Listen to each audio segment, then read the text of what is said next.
2026 की 26 जनवरी एक बार फिर से आपका स्वागत है। कर्तव्य पथ पर अब से कुछ ही देर बाद 77वें गणतंत्र दिवस का जश्न शुरू होने वाला है।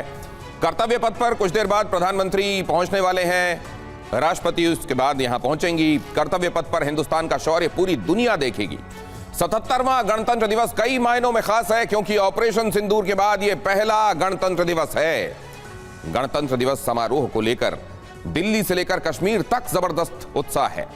टीवी 9 भारतवर्ष पर आप लगातार सबसे बड़ी कवरेज देख रहे हैं। हमारे साथ मेहमानों का वो पैनल मौजूद है जिनके साथ मैंने आपसे कुछ देर पहले परिचय कराया, और जैसा मैंने आपको बताया कि भारत की त्रिशक्ति भी यहां मौजूद है और भारत की कूटनीति, भारत का दिमाग भी यहां पर आपको ये बताएगा कि आज के इस जश्न को और इससे निकलने वाले संदेशों को कैसे देखा जाना चाहिए।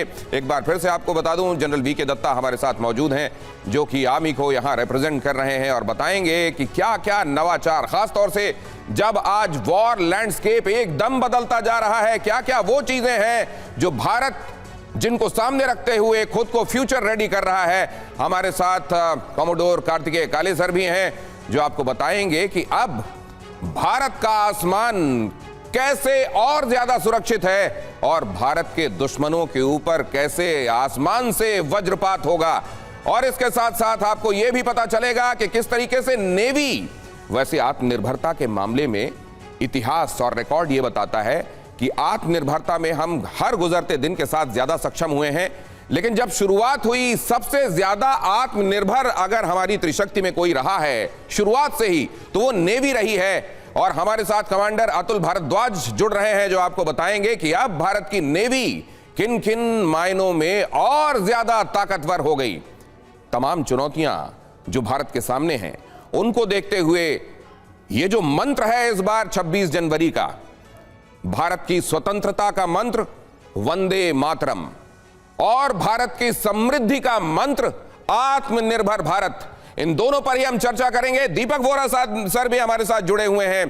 भारत खास तौर से यूरोपियन यूनियन के दो महत्वपूर्ण लीडर्स को 26 जनवरी में स्पेशल गेस्ट, चीफ गेस्ट बुलाकर क्या संदेश दे रहा है, क्या सिग्निफिकेंस है इसके। जब 1950 से लेकर हमने ये तय किया कि बाहर विदेश में सरकारों के मुखिया या राष्ट्राध्यक्ष यहां पहुंचा करेंगे चीफ गेस्ट के तौर पर, उसका जो एक सिलसिला है वो भारत की विदेश नीति के संदर्भ में क्या क्या बताता है वो हमें बताएंगे। और इसके अलावा हमारे साथ जुड़े हुए रिपोर्टर्स आपको बताएंगे अलग अलग जगहों से। रमन सैनी जम्मू से आपको नजर आ रहे हैं इस वक्त स्क्रीन पर, महराज श्रीनगर से नजर आ रहे हैं, खास तौर से श्रीनगर का लाल चौक मुझे यहां से नजर आ रहा है। तो सबसे पहले तो जरा आपसे ये जान लेना चाहता हूं आज श्रीनगर में फिजा कैसी है महराज, 26 जनवरी।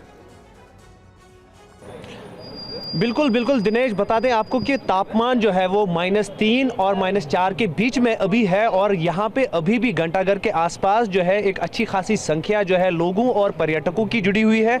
और विशेषकर कहीं ना कहीं पर्यटकों का ये कहना था कि उनके दिल में खलिश थी कि वो किस तरीके से कश्मीर में गणतंत्र दिवस मनाएंगे, लेकिन घंटाघर के पास ये माहौल देखते हुए वो काफ़ी खुश है और इसको ड्रीम कम ट्रू कह रहे हैं। तो बता दें आपको कि 77वें गणतंत्र दिवस को लेकर जहाँ देश में काफ़ी जो कह सकते हैं उत्साह है, वही कश्मीर में भी भले ही माइनस तापमान हो लेकिन लोग अभी आ रहे हैं। और जैसे ही अभी 2-3 जगहों पर यहाँ पे जो है मुख्य समारोह रखे गए हैं उसमें घंटाघर भी शामिल है और ये पहली बार देखा गया है क्योंकि पर्यटकों की एक अच्छी खासी संख्या यहाँ पे आया करती थी, लेकिन यहाँ पे कोई कार्यक्रम नहीं हुआ करता था इस तरीके से, और आज भव्य कार्यक्रम रखा गया है। कहीं ना कहीं पर्यटक भी इसको लेकर काफ़ी खुश है और पर्यटक यहाँ पे माइनस तापमान को बिल्कुल भूल चुके हैं और उनका कहना है कि ये यादगार गणतंत्र दिवस वो कश्मीर में श्रीनगर में मना रहे हैं, जहां पे कभी अलगाववादी हवा ऐसी थी कि गणतंत्र दिवस को हड़ताल के तौर पे मनाया जा रहा था, लेकिन अब दौर बदल चुका है और यहां पे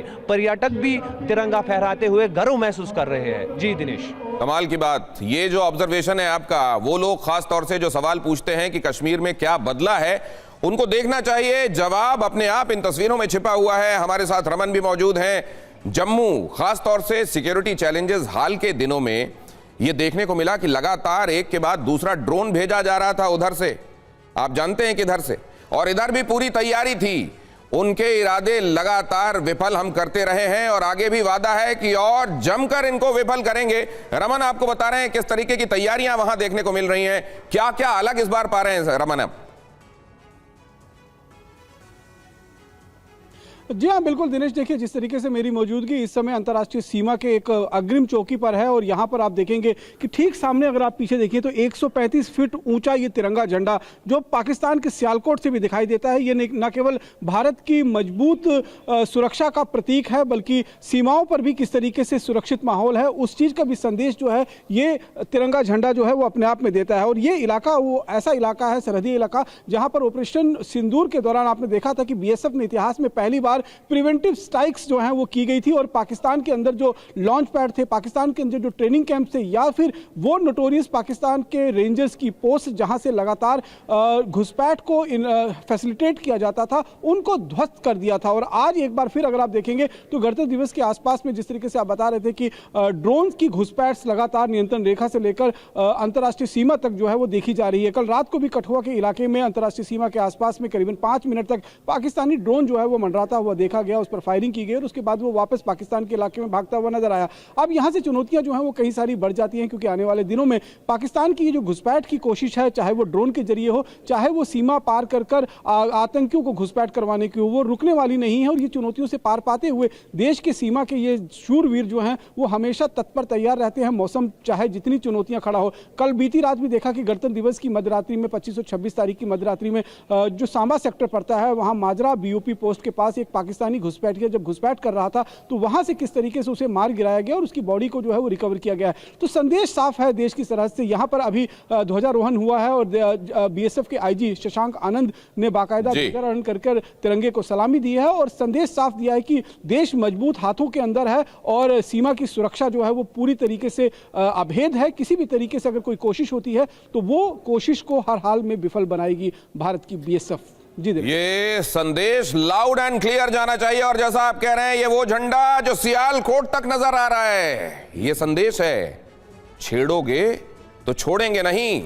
ऑपरेशन सिंदूर अभी जारी है, सिर्फ पॉज बटन पर उंगली रखी गई है। हमारे साथ जो खास मेहमानों का पैनल है उनके पास चलें, उससे पहले पुनीत नजर आ रहे हैं आपको और शालिनी।